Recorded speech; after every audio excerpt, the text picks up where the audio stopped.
Hi guys, again. Ito, nasa loob naman tayo ng kwarto. So, hindi naman bukas ang script. So, wala akong mabibili naman much. So, titingin tayo ng mga nasa-stock natin pagkain.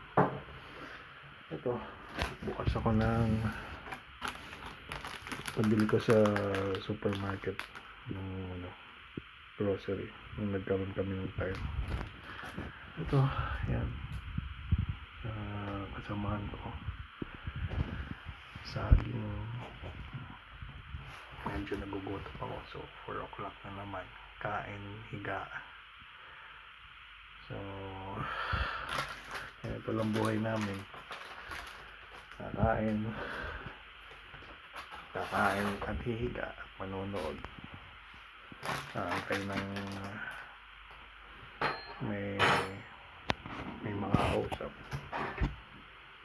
Anyway, okay lang yan, buhay natin yan dito eh. So bread, relax na lang tayo.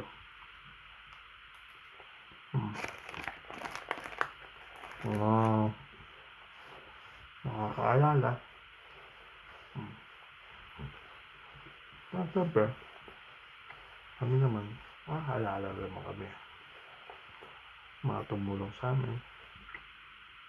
Hindi naman kami nakakalimot. So namatan yung mga tumulong ulit sa akin. Para tayo nasa abroad, malalayo.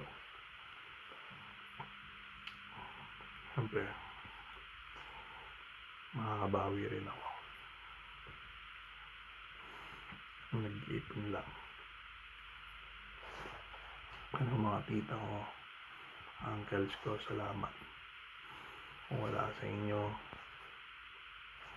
hindi ako dito. So walang may tiwala rin kayo na kakayanin ko. Kaya ko. So anyway, thank you.